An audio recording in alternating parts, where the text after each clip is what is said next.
dalam lindungan Allah. Orang yang duduk dalam lindungan yang maha tinggi dan bermalam dalam naungan yang maha kuasa akan berkata kepada Tuhan, "Tempat perlindunganku dan kubu pertahananku, Allahku yang kupercayai. Sungguh dialah yang akan melepaskan engkau dari jerat penangkap burung, dari penyakit sampar yang busuk. Dengan kepaknya ia akan menudungi engkau, di bawah sayapnya engkau akan berlindung. Kesetiaannya ialah perisai dan pagar tembok." Engkau tak usah takut terhadap kedahsyatan malam, terhadap panah yang terbang di waktu siang, terhadap penyakit sampar yang berjalan di dalam gelap, terhadap penyakit menular yang mengamuk di waktu petang. Walau 1000 orang rebah di sisimu dan 10.000 di sebelah kananmu, tetapi itu tidak akan menimpamu. Engkau hanya menontonnya dengan matamu sendiri dan melihat pembalasan terhadap orang-orang fasik. Sebab Tuhan ialah tempat perlindunganmu, yang maha tinggi telah kau buat tempat perteduhanmu. Malapetaka tidak akan menimpa kamu, dan tulah tidak akan mendekat kepada kemahmu. Sebab malaikat-malaikatnya akan diperintahkannya kepadamu, untuk menjaga engkau di segala jalanmu. Mereka akan menatang engkau di atas tangannya, supaya kakimu jangan terantuk kepada batu. Singa dan ular tedung akan kau langkahi. Engkau akan menginjak anak singa dan ular naga. Sungguh, hatinya melekat kepadaku, maka aku akan meluputkannya. Aku akan membentenginya, sebab ia mengenal namaku. Bila ia berseru kepadaku, aku akan menjawab. Aku akan menyertai dia dalam kesesakan. Aku akan meluputkannya dan memuliakannya. Dengan panjang umur akan kukenyangkan dia, dan akan kuperlihatkan kepadanya keselamatan daripadaku.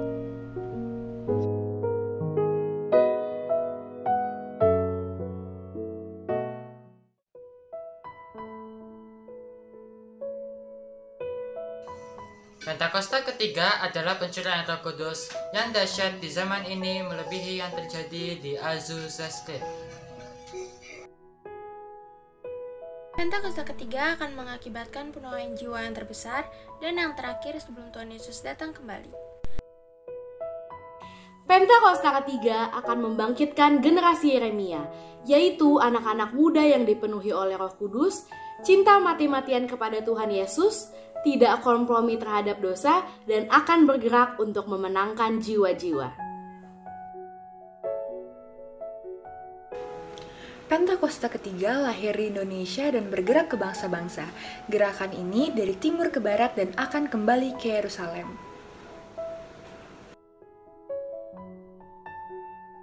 Pentakosta ketiga akan memberikan kuasa untuk menyelesaikan amanat agung, dan setelah itu Tuhan Yesus datang kembali.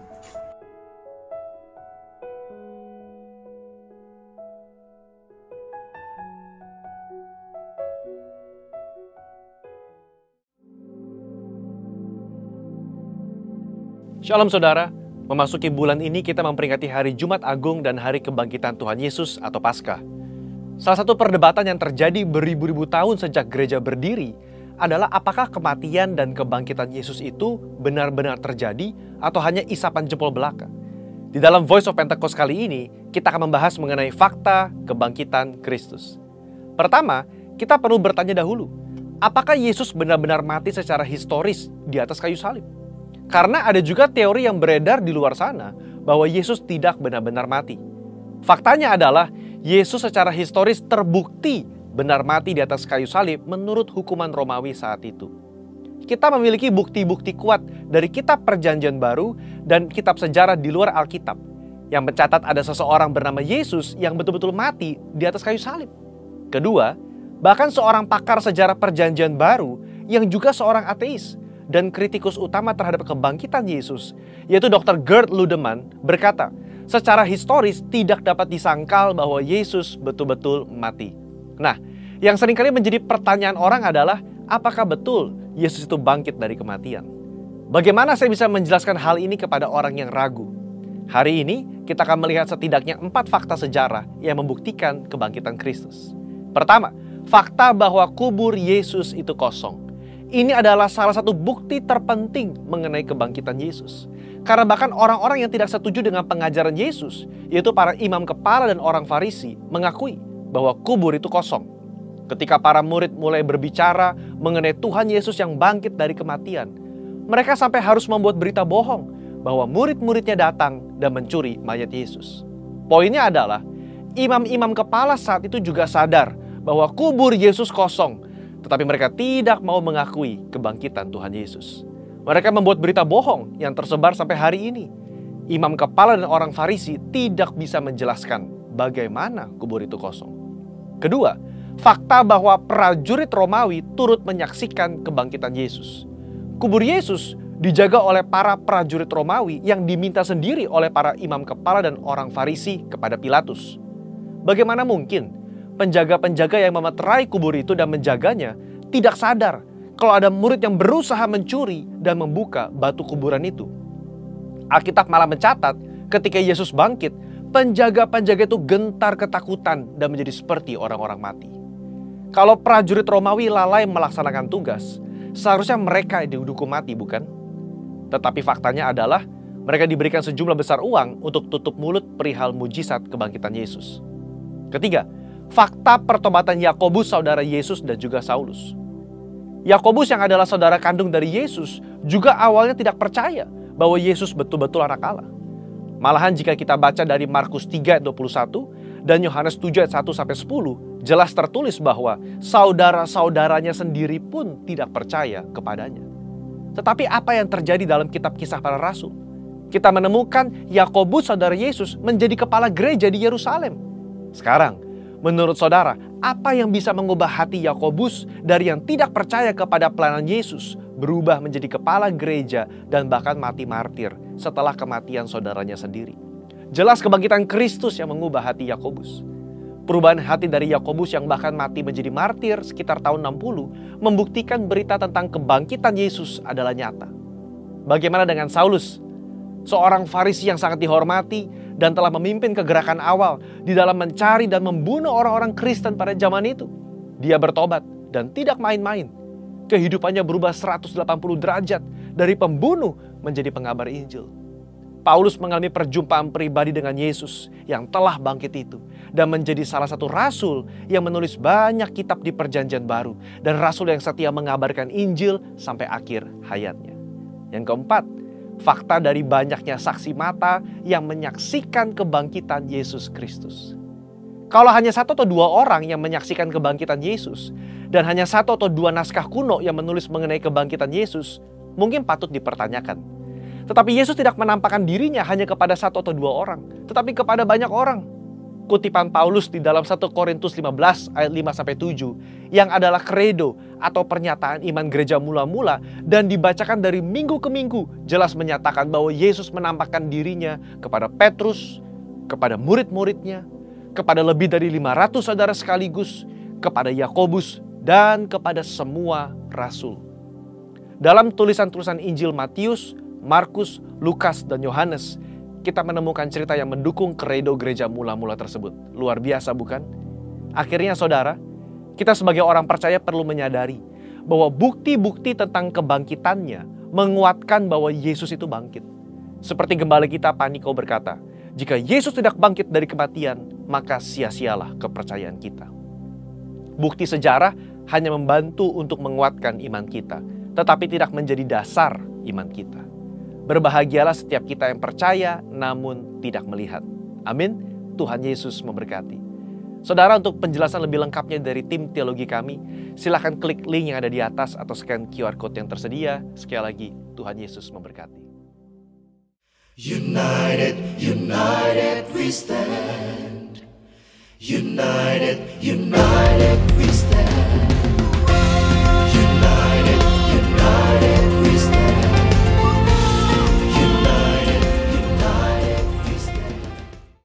Wow, haleluya, shalom. Shalom saudara, selamat hari Minggu. Selamat Paskah Bapak Saudara. Tuhan Yesus baik, amin. Boleh lihat kanan kiri Bapak Saudara, mungkin saat ini bersama dengan papa mama, dengan kakak adik atau dengan opa oma. Sama-sama katakan Tuhan Yesus baik buatmu. Haleluya, Tuhan Yesus baik buat kita semua. Mari semua puji nama Tuhan Yesus kita. Kita bersyukur buat hari ini, kita bersatu dalam doa Bapak Saudara. Tuhan Kau begitu baik dalam kehidupan kami. Terima kasih Tuhan buat kebangkitan-Mu. Kami menang Tuhan, kami menang. Karena Yesus Tuhan telah bangkit. Tuhan terima kasih untuk penebusan di kayu salib Tuhan. Untuk membuat kami lepas dari segala dosa Tuhan. Terima kasih Bapa. Tuhan sekali kami kembalikan semuanya untuk kemuliaan nama-Mu. Tuhan di tengah kondisi seperti ini kami bersyukur. Ajar kami untuk tetap bersyukur Tuhan untuk menjalani hidup kami. Terima kasih Roh Kudus, terima kasih. Di dalam satu nama Yesus Kristus, Tuhan Yesus yang telah bangkit untuk menyelamatkan kami. Dalam nama Yesus, haleluya. Sama-sama kita katakan, amin. Haleluya, saudara. Haleluya. Mari semua puji nama Tuhan. Mari kita bersorak-sorai meninggikan nama Yesus Tuhan kita. Haleluya. Go. Mari goyangkan badanmu ke kanan ke kiri, saudara. Kami bersyukur buat kebaikan-Mu Tuhan.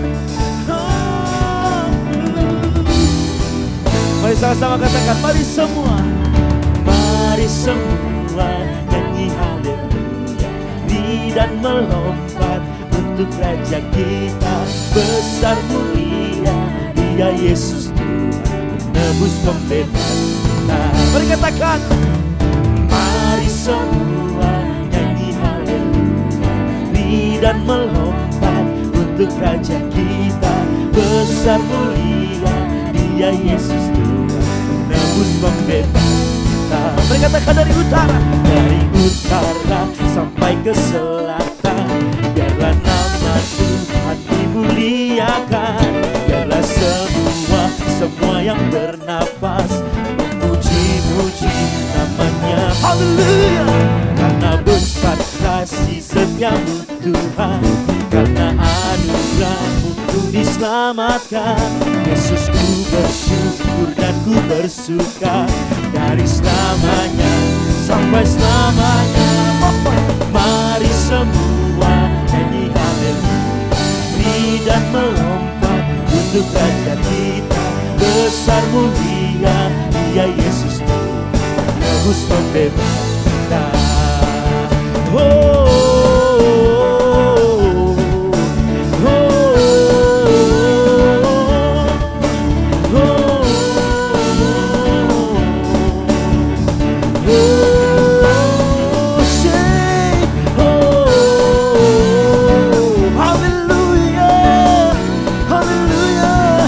Kebaikan-Mu Tuhan.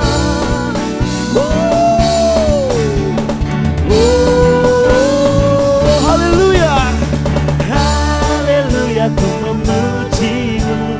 Haleluya, aku bebas. Hey, haleluya. Ku bersuka karena Dia. Haleluya. Haleluya, ku memuji-Mu. Apa kata? Aku bebas, hey, haleluya, seorang haleluya. Ku bersuka karena Dia. Haleluya, haleluya, ku memuji-Mu. Haleluya, show. Seorang haleluya, ku bersuka karena Dia. Mari semua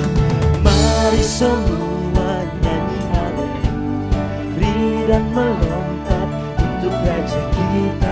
Besar mulia Dia Yesus Tuhan, menebus pembebas, menebus pembebas, menebus pembebas kita. Haleluya. Saudara katakan haleluya, haleluya.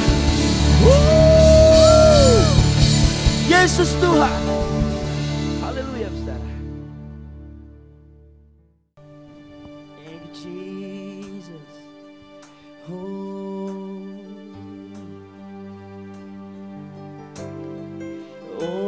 The Savior, isn't He wonderful? Sing hallelujah, Christ is risen. Bow down before Him, for He is Lord of all. Sing hallelujah, Christ is risen. Come on, church. Oh, what a Savior. Oh, what a Savior. Isn't He wonderful? Sing hallelujah, Christ is risen. Bow down before Him, for He is Lord of all. Sing hallelujah, Christ is risen. One more time, come on. Oh, what a Savior. Oh, what a Savior. Isn't He wonderful? Sing hallelujah, Christ is risen. Oh, now bow down before Him, for He is Lord of all. Sing hallelujah, Christ is risen. Come on, and all the earth, hallelujah, and all the earth will shout Your praise. Our hearts will cry, His bones will sing. Great are You, Lord. And all the earth will shout Your praise. Our hearts will cry, This morning will sing. Great are You, Lord. Come on. It's Your breath in our lungs, so we put out our praise, put out our praise. It's Your breath in our lungs, so we put out our praise. We lonely, it's Your breath in our lungs, so we put out our praise, put out our praise. Our lungs, so we put out our praise. Is boiling. Hallelujah.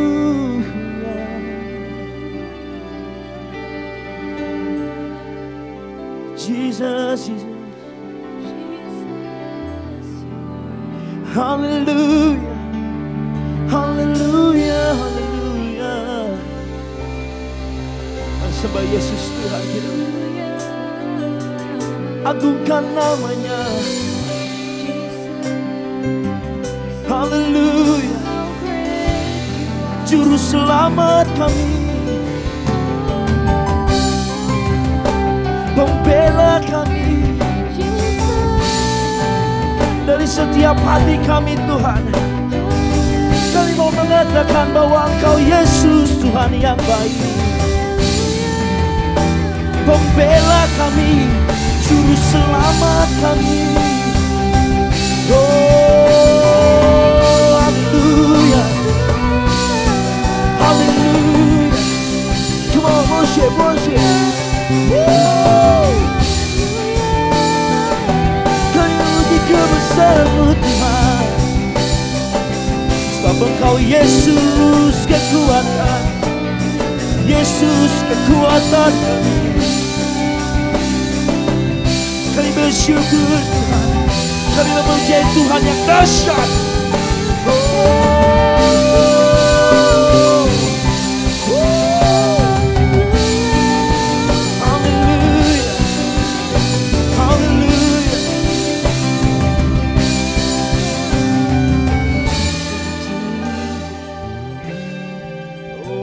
The Savior, isn't He wonderful?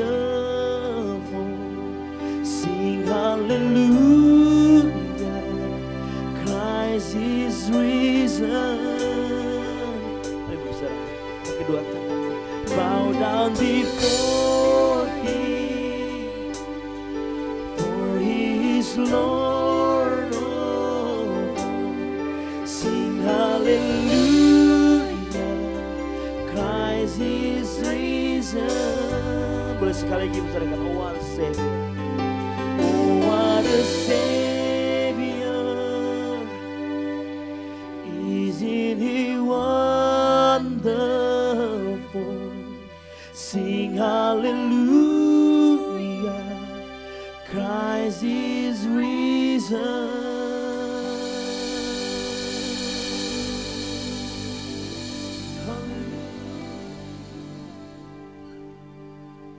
Tuhan, terima kasih buat hadirat-Mu, untuk kasih setia-Mu Tuhan dalam hidup kami. Sebentar Tuhan, kami akan mendengarkan firman-Mu. Biarlah firman-Mu menjadi kekuatan bagi kami Tuhan. Sebab kebangkitan-Mu menjadi kemenangan bagi setiap kami, anak-anak-Mu Tuhan. Terima kasih Tuhan. Dalam satu nama Yesus Kristus, Tuhan kami yang hidup. Haleluya. Amin.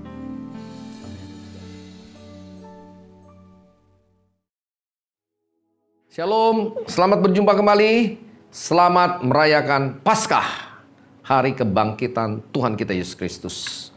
Bapak Ibu, hamba-hamba Tuhan, mari kita satukan hati, kita merendahkan diri kita. Kita mohon pengurapan dari Roh Kudus untuk kebenaran firman Tuhan, biar menjadi rema dalam setiap kehidupan kita. Bapak yang baik, kami ucap syukur untuk pagi, untuk siang yang luar biasa, untuk hari di mana kami merayakan kebangkitan Engkau Tuhan Yesus.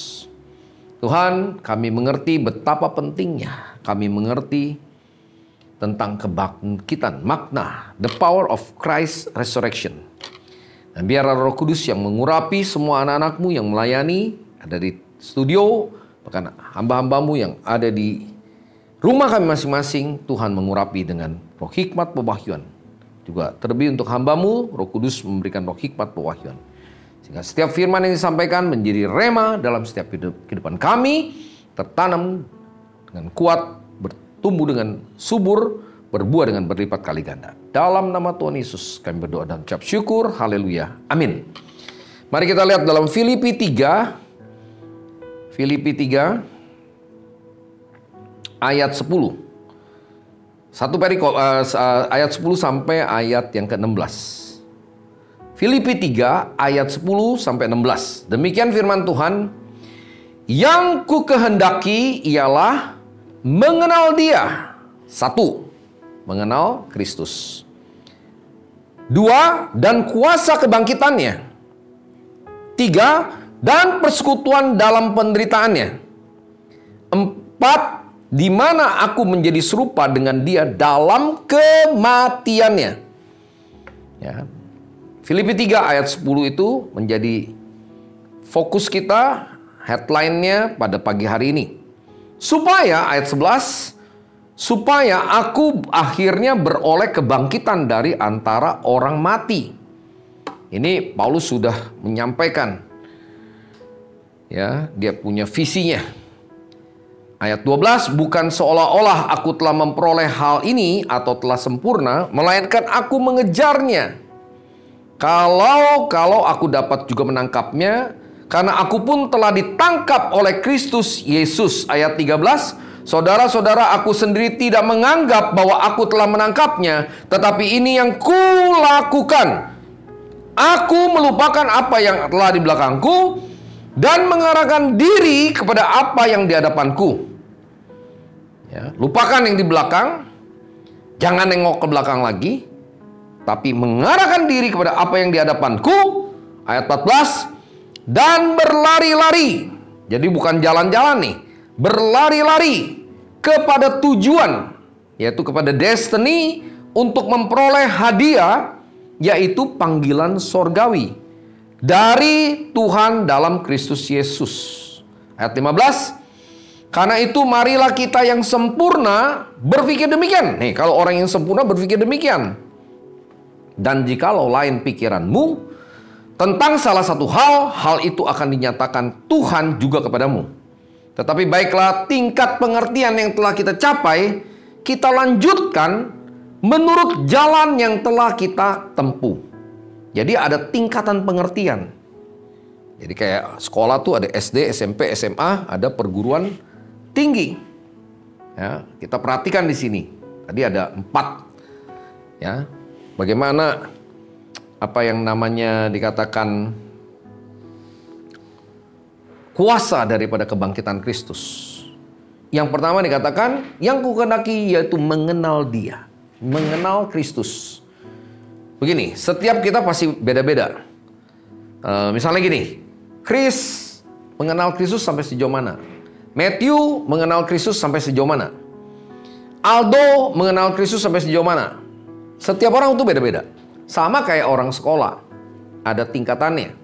Pengenalan akan Kristus pun itu ada tingkatannya. Baru setelah itu yang kedua, kuasa kebangkitannya. Kalau belum pengenalannya lebih dalam, umatku binasa karena kurang pengetahuan, kurang pengenalan. Jadi anak Tuhan juga bisa binasa loh. Kalau kurang pengetahuan akan firman, pengenalan akan Kristus. Baru nanti setelah itu yang kedua, kuasa kebangkitan. Siapa yang mau ngalamin kuasa kebangkitan? Pasti semua mau. Ya. Yang ketiga, persekutuan dalam penderitaan. Jadi mengenal Kristus, kedua kuasa kebangkitan, ketiga persekutuan dalam penderitaan, baru yang keempat serupa dalam kematian Kristus. Wah, ini nggak enak banget ya. Jadi serupa dalam kematian Kristus. Nah, kalau penjelasan mengenal kuasa kebangkitan Kristus, saya akan sedikit aja. Nanti mungkin next saya akan bicarakan lebih detail. Ada 7 status ya dari anak-anak Tuhan. Sebutin aja. 1, anak. Kalau kita baru lahir, kita disebut anak, lahir baru. Anak itu sampai umur 5 tahun dia harus sekolah. Maka Tuhan katakan, pergilah jadikan semua bangsamu murid. Karena anak kecil umur 1 tahun 2 tahun nggak mungkin sekolah. Benar nggak? Nanti dia masuk TK atau playgroup, dia mulai sekolah. Oke? Ya, dia lihat ya statusnya nih. Status nih. Anak nomor 1, kemudian baru murid. Jadi murid sama anak lebih tinggi mana? Murid, gitu kan? Murid, TK, SD, SMP, SMA, perguruan tinggi, selesai dari sekolah perguruan tinggi kemana? Abis sekolah ngapain? Kerja. Kerja itu analoginya apa? Ya, jadi apa? Kerja jadi apa? Hamba. Melayani. Jadi anak, kemudian murid, status yang kedua, baru murid itu baru bisa jadi hamba. Saya jadi hamba ke Tuhan, saya jadi pendeta, kalau nggak belajar ya nggak bisa. Ya kan? Gitu. Baru naik lagi yang keempat. Setelah dia jadi hamba, baru yang keempat. Ini nggak gampang. Ya, seorang prajurit yang baik tidak lagi memusingkan penghidupannya. Kalau hamba, dia melayani. Naik lagi jadi prajurit. Prajurit itu udah siap tempur, diutus kemana aja siap mati. Ya, nggak ada prajurit yang mau berkenan pada hambanya bilang gini, ya Tuhan, siap komandan, saya diutus kemana? Medan perang. Ya, saya minta jaminan ya, nanti anak istri saya kalau saya mati dijamin ya. Udah kamu mundur aja, nggak usah jadi prajurit. Ya, makanya dibilang prajurit Kristus itu di atas hamba. Ya, nah yang kelima nih yang paling enak nih. Ya, yang kelima nih yang paling enak. Kalau dia udah jadi prajurit tuh kan biasa balok 1, balok 2 sampai kapten, akhirnya jadi kolonel, jadi jenderal. Nah, ini masuk zona nyaman nih. Kalau udah masuk ke 5 nih, udah masuk zona yang nyaman. Kenapa? Dari prajurit itu dia masuk jadi tunangannya Tuhan. Mempelai. Makanya belum mempelai, baru tunangan. Tunangan itu Paulus katakan, aku sudah mempertunangan kamu. Jadi kekasih. Kekasihnya Kristus. Ya kalau kekasih kan, kalau tunangan kan dikasih macam-macam. Benar nggak? Ya, dikasih macam-macam. Ya kalau udah jadi jenderal, ya dikasih macam-macam. Fasilitasnya udah enak. Kalau jadi prajurit kan masih, belepotan dia. Kalau jenderal udah fasilitasnya banyak dia. Karena dia udah lewatin dulu fasenya. Dia jadi tunangannya Tuhan. Jadi kekasihnya Tuhan. Sekarang saya mau tanya, kalau kekasih itu pasti merit nggak? Kalau orang udah tunangan, udah tukar cincin nih, pasti jadi nggak meritnya? Belum tentu. Ya, udah banyak lah saya ngalamin, lihat sering orang yang gagal dalam pernikahan, belum masuk jenjang pernikahan, padahal udah tukar cincin, udah jadi tunangan, batal. Nah, makanya harus grade ke-6, status yang ke-6 yaitu jadi mempelai. Perhatikan ya. Ini 5 darah nih bisa jadi 5 darah bodoh nih. Tadi pada grade ke-5, pada status yang ke-5. Kemudian masuk status yang ke-6, dia menjadi mempelai. Nah, kalau mempelai ya, itu udah masuk 5 darah bijak. Ya, dia persiapkan menjadi mempelai. Di atas mempelai itu yang paling tinggi adalah sahabat mempelai. Ya, generasi yang menyiapkan mempelai-mempelai, yang suara orang berseru-seru itu yang disebut generasi Maranatha. Yang minggu lalu saya sampaikan, 2 minggu lalu saya sampaikan. Ya, kita lagi siapkan generasi pada tingkatan sahabat. Ya, kenapa suami istri bisa cerai? Karena dia tidak meningkatkan statusnya. Ya, jadi sahabat. Kalau sahabat itu tempat curhat. Nah, suami istri itu kadang-kadang nggak curhat sama suami sama istrinya, dia curhat sama orang lain, jatuh dia. Akhirnya dalam perselingkuhan. Nah, kita harus terbuka sama suami sama istri kita. Jadi sahabat, tempat curhat. Nggak semua loh bisa suami jadi sahabat ataupun istri bisa jadi sahabat. Makanya harus dinaikkan pada grade yang ke-7, sahabat mempelai. Ini udah paling tinggi. Seorang sahabat yang baik menyerahkan nyawanya bagi sahabat-sahabat. Itu yang paling tinggi. Itu generasi yang disebut Yohanes Pembaptis atau generasi yang sekarang disebut generasi Maranatha, the last generation. Itu status. Nah, ada 7 hal kepenuhan akan Kristus. Kepenuhan dari kasih paling tinggi, nomor 7 paling tinggi nih ya. Nomor 7-nya, saya ambil rentatannya kan ada yang paling atas. Kepenuhan kuasa yang ke-6, baru kepenuhan akan firman yang 7, 6, 5. Baru kepenuhan akan unity, ini ada ayat-ayatnya semua. Saya pernah kalau nggak salah bawakan juga firmannya. Atau nanti saya bisa jabarkan lebih pada kepenuhan-kepenuhan ini biar lebih detail lagi. Ya, yang disebut kepenuhan Kristus, ada 7. Kepenuhan kasih, karena Tuhan itu adalah kasih. Yang terbesar adalah kasih. Kemudian baru kuasa untuk mencipta, to create. Baru setelah kuasa, baru yang namanya disebut kepenuhan akan firman. Ya, pada mulanya firman dikatakan itu. Kemudian kepenuhan akan unity, baiklah kita menciptakan manusia. Di situ Tuhan katakan, baiklah kita, itu unity. Baru vision, ya, menciptakan manusia menurut gambar dan rupa kita, itu vision. Baru kemudian yang ke-6, revelation. Ya, revelation itu pewahyuan. Baru yang ke-7, the bottomnya tuh hikmat. Itu kepenuhan akan Kristus, ada 7 tingkatan. Kemudian 7 hal atau hari-hari yang terpenting dalam 7 hal yang terpenting dalam kekristenan juga. Tadi 7 status, 7 kepenuhan Kristus, 7 status anak-anak Tuhan, 7 status orang Kristen. Kemudian 7 hal yang terpenting. 1, yang paling suka nanti itu bulan Desember. Kalau udah masuk Desember, semua pasti senang merayakan apa namanya? Christmas. Ya, Natal, yaitu kelahiran. Setelah Tuhan Yesus lahir, dia besar, dia mulai melayani. Iya kan? Melayani dalam 5 jawatan itu. Ya, melayani. Ya kan? Setelah lahir, Christmas, kemudian pelayanan, baru yang ketiga yang terpenting, penderitaannya. Ya. Jadi ada 7 hal penting. Christmas, terus kemudian pelayanannya, terus penderitaannya. Ya, karena Tuhan Yesus menderita dulu kan. Baru kematiannya. Tadi kan disebut persekutuan dalam penderitaan. Itu yang ketiga. Yang keempat, kematian. Ya, serupa dalam kematian Kristus. Yang kelima, setelah kematian apa? Kita merayakan hari apa?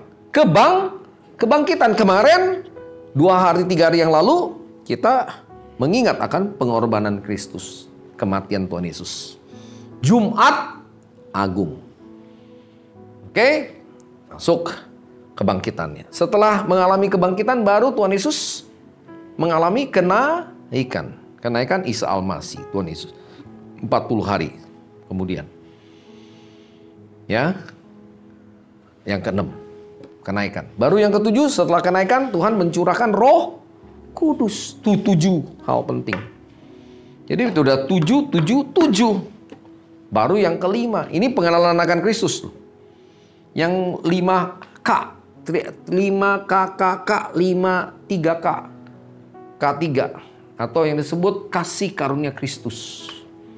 Apa saja sebutkan? Keselamatan yang pertama. Kedua, kesehatan. Sehat itu luar biasa. Anugerah yang besar. Yang setuju katakan amin. Mahal, luar biasa. Saudara punya duit berapapun, kalau udah sakit habis itu duit. Kemudian kerukunan, keharmonisan dalam rumah tangga. Suami, istri, anak-anak, 2-3 orang berkumpul. Itu rukun, unity. Yang keempat, setelah kerukunan apa? Kesejahteraan. Cukup makan, cukup pakai. Sandang, pangan, papan kalau sekarang. Baru yang kelima, abundance, kelimpahan. Aku datang untuk memberikan hidup dalam seluruh kelimpahan. Tapi kalau iblis kan mencuri, membunuh, binasakan.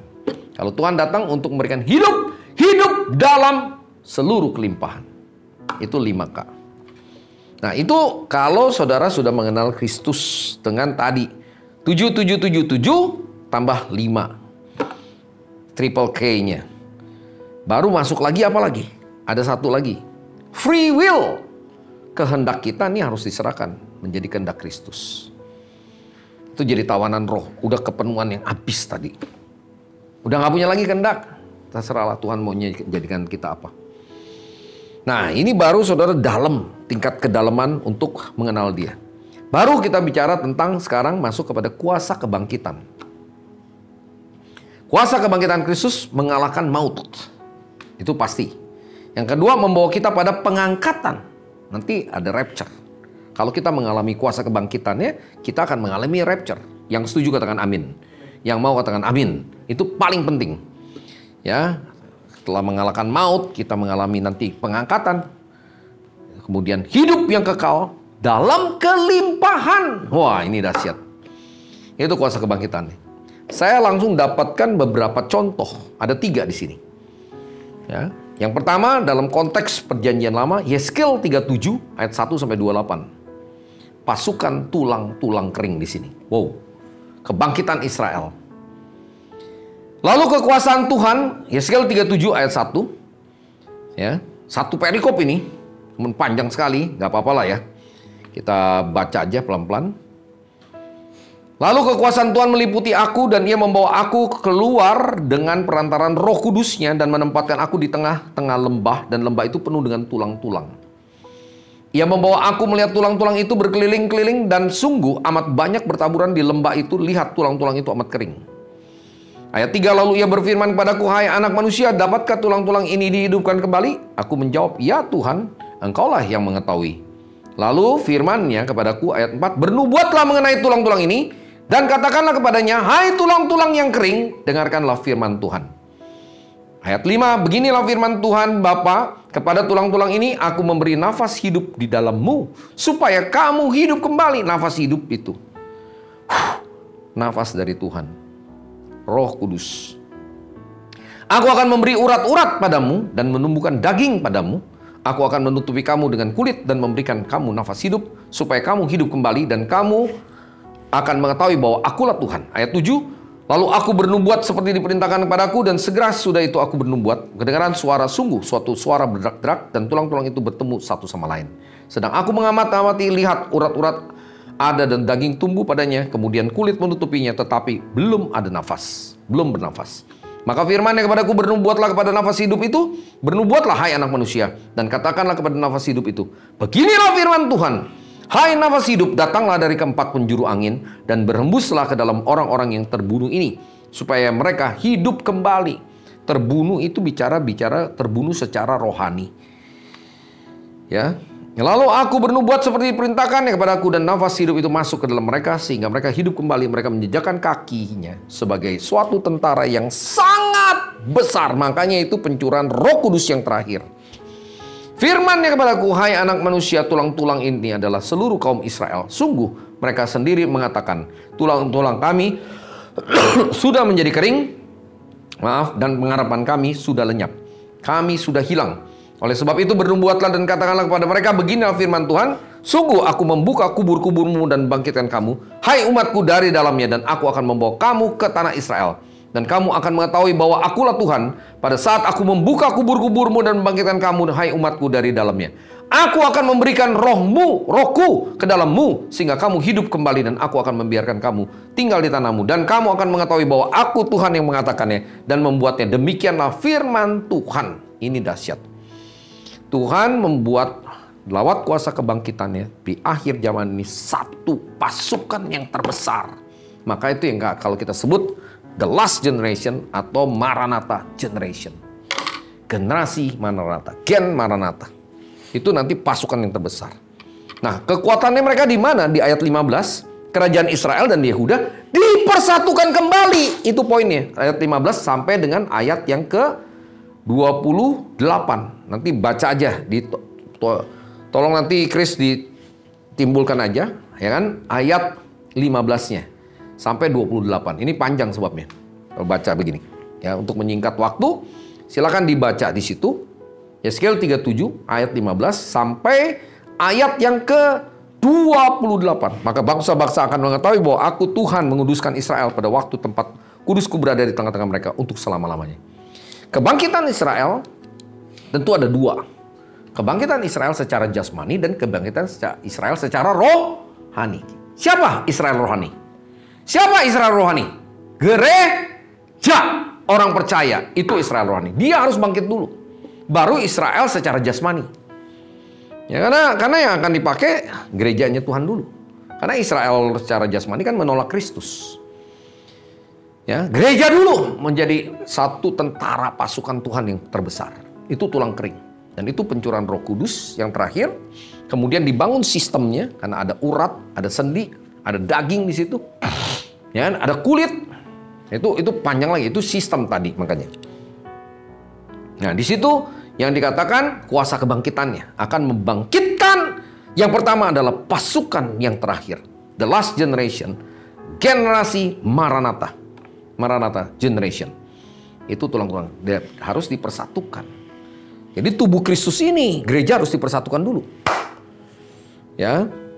Itu jelas banget. Kisah Yeskiel 37 ayat 1 sampai 28. Nanti sambil dibaca nih, saya sambil ini ditayangkan aja. Ya, karena ini penting sekali. Kalau gereja nggak dipersatukan, seperti gereja mula-mula nggak bisa.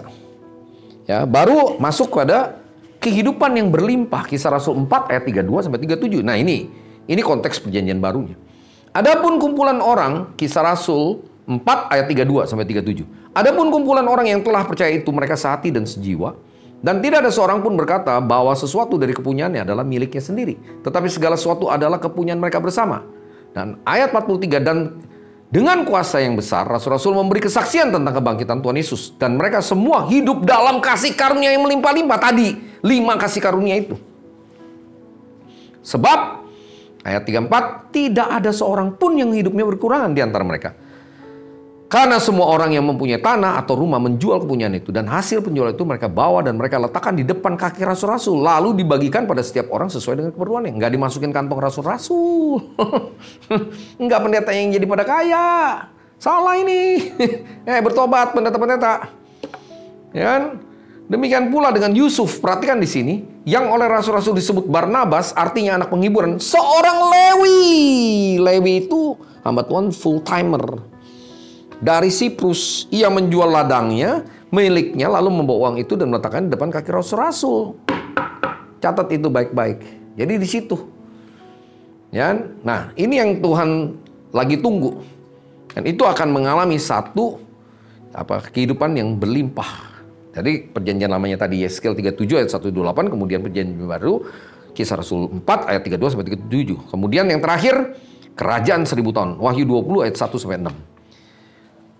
Lalu aku melihat seorang malaikat turun dari sorga, memegang anak kunci jurang maut dan suatu rantai besar di tangannya. Ia menangkap naga si ular tua itu, yaitu iblis dan Satan, dan ia mengikatnya 1000 tahun lamanya. Lalu melemparkannya ke dalam jurang maut dan menutup jurang maut itu dan memeteraikannya di atasnya, supaya ia jangan lagi menyesatkan bangsa-bangsa sebelum berakhir masa 1000 tahun itu. Kemudian daripada itu ia akan dilepaskan untuk sedikit waktu lamanya. Lalu aku melihat tata-tata dan orang-orang yang duduk di atasnya. Kepada mereka diserahkan kuasa untuk menghakimi. Aku juga melihat jiwa-jiwa mereka yang telah dipenggal kepalanya karena kesaksian tentang Yesus dan karena firman Tuhan, yang tidak menyembah binatang itu dan patungnya, dan yang tidak juga menerima tandanya pada dahi dan tangan mereka. Dan mereka hidup kembali dan memerintah sebagai raja bersama-sama dengan Kristus untuk masa 1000 tahun. Tetapi orang-orang mati yang lain tidak bangkit. Nah, sebelum berakhir masa 1000 tahun itu, inilah kebangkitan pertama. Berbahagialah dan kuduslah ia yang mendapat bagian dalam kebangkitan pertama itu. Kematian yang kedua tidak berkuasa lagi atas mereka. Tetapi mereka akan menjadi imam-imam Tuhan dan Kristus, dan mereka akan memerintah sebagai raja bersama-sama dengan dia 1000 tahun lamanya. Itu sudah, itu selesai. Masuk kerajaan 1000 tahun.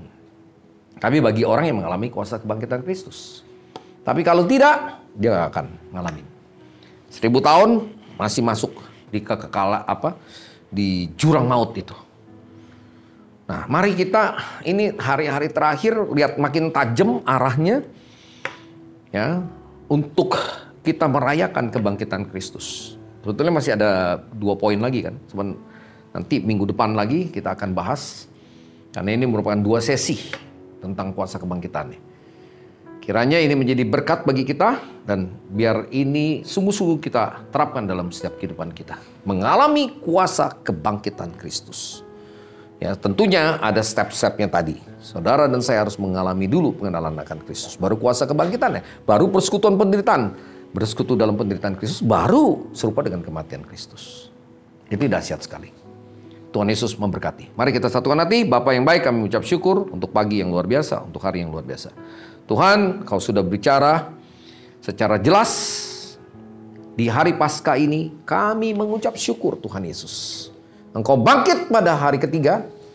Dan Engkau memberikan kuasa itu kepada gerejamu yang sungguh-sungguh mengerti, yang mengenal Engkau dan kuasa kebangkitan dan persekutuan dalam penderitaan, di mana kami menjadi serupa dengan Kristus dalam kematian. Terima kasih Bapa, Kau materaikan firman-Mu dalam setiap hati dan jiwa kami, dalam setiap kehidupan kami.